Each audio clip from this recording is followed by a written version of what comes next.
বিসমিল্লাহির রহমানির রহিম। আসসালামু আলাইকুম। এটা হলো ঝাল ঝাল ভুট্টা শাক। আর এই ভুট্টা শাকটা কী দিয়ে কী উপকরণ দিয়ে রান্না করলাম আপনাদের সাথে ফুল ভিডিওটা শেয়ার করব। আপনারা আমার ভিডিওটা না টেনে দেখতে থাকুন, আর কী করে রান্না করলাম সেটাও আপনাদের সাথে শেয়ার করব।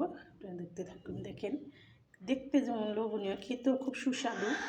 গ্রামের অঞ্চলের শাক তো হাতে বোনানো অনেক স্বাদ লাগে। তো আপনারা একবার হলেও ট্রাই করে দেখবেন আর এরকম রান্না করে খাবেন। চলুন দেখি কী করে রান্নাটা করলাম।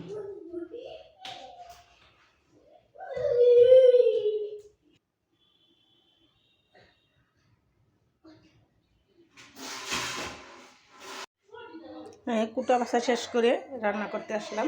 শাকগুলো আমি ধুয়ে পরিষ্কার করে কুচিয়ে নিয়েছি। প্রথমে আমি পেঁয়াজ কুচি দিয়ে দিব। তেলটা আমার গরম হয়ে গেছে। রসুন কুচি। শাক অনেকে রান্না করে বাগার দেয়, আমি কাঁচা বাগার দিয়ে রান্না করি। আমার মাথা ছেড়ে যেরকম কাঁচা বাগার দিয়ে রান্না করতো। আর শাকে একটু তেল বেশি দিবেন, বাচ্চারা খাইলে যখন খাওয়াবেন তখন একটু নরম নরম হয়। আর ওই এখনের দিনে নতুন শাক সিদ্ধ করলেই খাওয়া যায়। তো ঢাকা শহরে যারা থাকে তারা তো সিদ্ধ করে খায় না। তাই আমি একটু রসুন পেঁয়াজ দিয়ে দিলাম বাচ্চা। এর সাথে আমি পেঁয়াজ কলিও দিব। আমার শাশুড়ি তো ছিল ফরিদপুরের বউ, আমিও ফরিদপুরের বউই, সেই ফরিদপুরের মতোই রান্না করতেছি।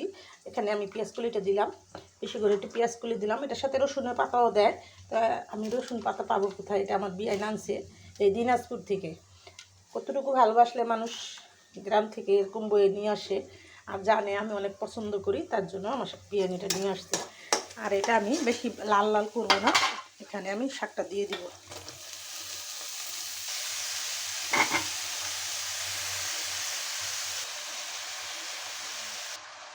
এখানে আমি মরিচটা দিলাম না, যেহেতু বাচ্চারা খাবে। মরিচটা আমি পরবর্তীতে দিব, যখন শাকটা হয়ে যাবে তখন দিব। আর মরিচটা সিদ্ধ হয়ে গেলে আমরা খেতে পারবো, কিন্তু বাচ্চারা তো মরিচটা খেতে পারবে না, তার জন্য মরিচটা করে দিলাম। আর আমি রান্নার সময় আপনাদের সবসময় কিছু না কিছু টিপস দিই যে কীভাবে রান্নাটা করবেন। যারা নতুন রাঁধুনি তারা জানেন না কী করে কী রান্না করতে হয়। শাক পাতা অনেকে রান্না করে খাইতে চান না, কীভাবে রান্না করবে তার জন্য আমি আপনাদের ফুল ভিডিওটা দেখাই, কীভাবে কী করি সবগুলো প্রসেসে দেখাইয়া দিই। কুটা বাছা এটা সবাই পারে, যার যার মতো কেটে নেবেন। আর আমি সবসময় আপনাদের ফুল ভিডিওটা দেখানোর চেষ্টা করি। বাচ্চাদের বয়স যখন 8 থেকে 9 মাস হবে তখন শাক অবশ্যই খাওয়াবেন। শাক না খাইলে পরবর্তীতে আর খেতে চায় না। অল্প অল্প করে খাওয়াবেন। বাচ্চাদের না খাওয়াইলে, যেমন আমার বড় নাতিনটারে শাক খাওয়াইতেই পারি না, ছোটোর থেকেই খায় না। আর এই যে আল্লাহ রহমতে আরও যেটি আছে ওগুলোও খাইতে চায় না, কিন্তু ছোটো যেটা হয়েছে এটার আমরা একটু মুখে দিই, তার জন্য আমরা মরিচটা পরে দিই। তাই সেটাই আপনাদের সাথে শেয়ার করলাম।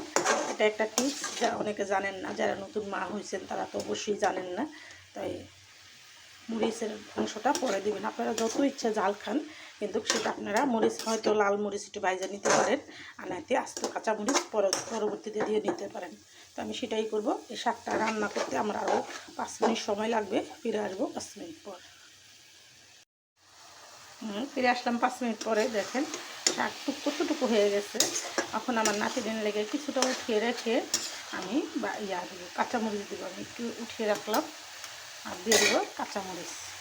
আমার ঝাল যতটুকু খেতে ইচ্ছা করে আমি অতটুকু দিয়ে দিলাম, বেশি করে ঝাল দিয়ে দিলাম, যেহেতু আমরা বড় মানুষ খাবো। আর শাকে ঝাল না হইলে মজা লাগে না, বেশি করে ঝাল করে এই শাকটা রান্না করতে হয়। সেটাই করলাম। এটা আমি আরও নেড়ে ফেরে আরও 2 মিনিটের মতো রান্না করব।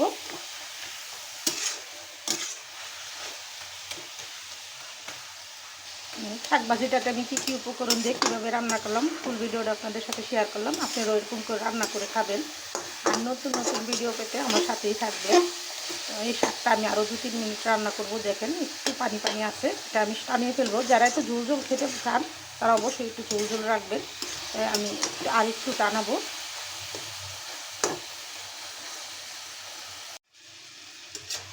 শাকটা হয়ে গেছে, আমি এখন নামিয়ে নেবো। দেখেন কালারটা কত সুন্দর আসছে।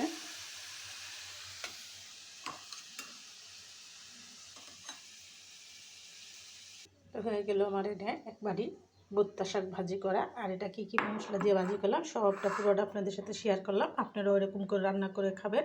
আর নতুন নতুন ভিডিও পেতে আমার সাথেই থাকবেন। ভিডিওটা আর বড় না করে এখানে রেখে দিলাম। আসসালামু আলাইকুম।